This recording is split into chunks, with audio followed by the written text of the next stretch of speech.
Bonjour à tous. Si comme moi vous aimez les pièces en argent mais que vous trouvez qu'une once ça reste un petit peu léger, alors regardez bien ce qui suit.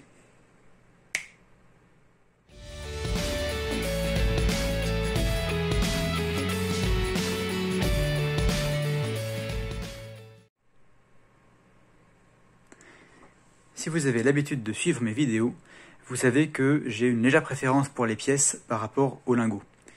Les pièces ne sont pas soumises à la TVA à l'achat et je les trouve quand même plus jolies à regarder et donc à collectionner que les lingots. D'un autre côté, il faut quand même bien reconnaître qu'avoir un lingot dans la main, c'est sacrément classe.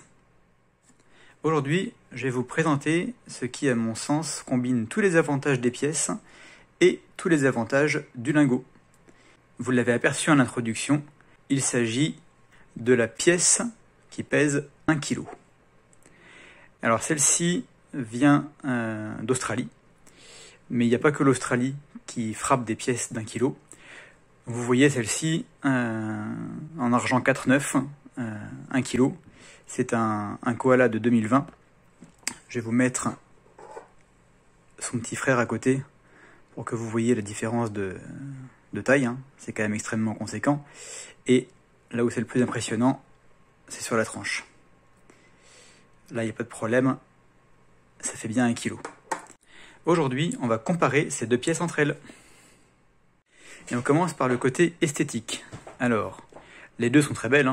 On voit ici, sur la petite pièce d'une once, la finesse du détail, et aussi le travail incroyable sur le portrait de la reine de l'autre côté.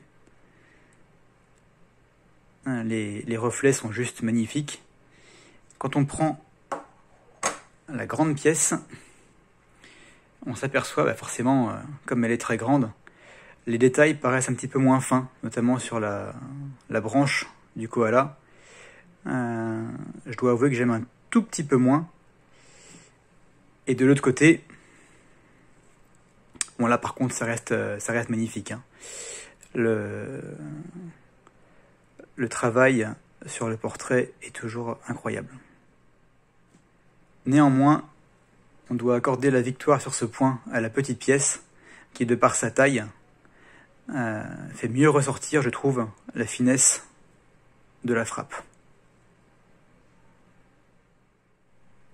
Deuxième élément de comparaison, le prix. On a parlé dans une autre vidéo de la prime des pièces en argent. Je vous mettrai le lien en description si ça vous intéresse. Quand j'ai vu pour la première fois cette pièce-là, je me suis dit qu'elle devait être hors de prix, vu ses caractéristiques un petit peu hors norme. On va voir qu'en fait, pas tant que ça. Cette pièce-là, je l'ai payée à peu près 25%, avec 25% de prime. Et quand on compare avec des pièces d'une once, alors que ce soit le koala ou autre chose, on s'aperçoit que on est à peu près au même niveau de prime. Pour vous donner un équivalent dans un autre pays, 25% c'est à peu près ce qu'on paye également pour les American Silver Eagle ou les Arches de Noé arméniennes. On est donc dans un niveau de prix tout à fait correct, et si avoir des pièces de cette taille-là vous fait envie, eh bien sachez que ce n'est pas une folie au niveau de l'investissement. Vous paierez à peu près le même prix que pour des pièces un petit peu plus classiques.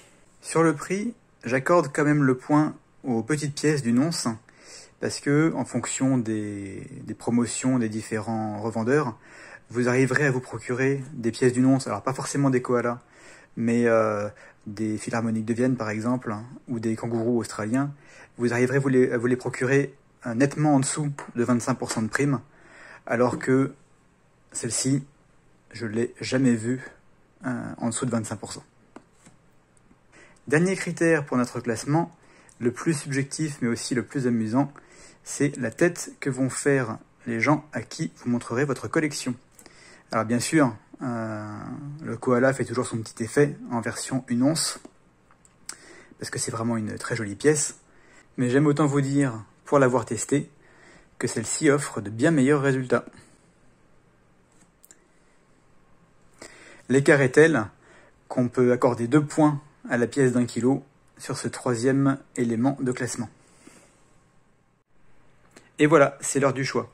On voit bien que nos deux pièces sont à peu près à égalité, même si nos critères n'étaient pas forcément très objectifs.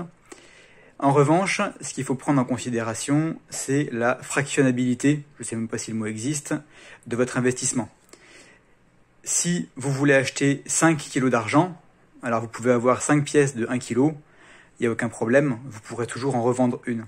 Par contre, si vous voulez acheter 1 kg d'argent, eh bien acheter une de ces pièces-là vous empêchera d'en revendre une partie. Il faut donc garder ça en tête au moment de l'achat, et dans ce cas-là, peut-être privilégier l'achat de plusieurs petites pièces. Et c'est la fin de cette vidéo, merci de l'avoir regardée jusqu'au bout. Si elle vous a plu, n'oubliez pas de cliquer sur le pouce bleu et de vous abonner. Et si vous voulez que je traite un sujet en particulier, faites-le moi savoir en commentaire. Quant à moi, je vous dis à très bientôt.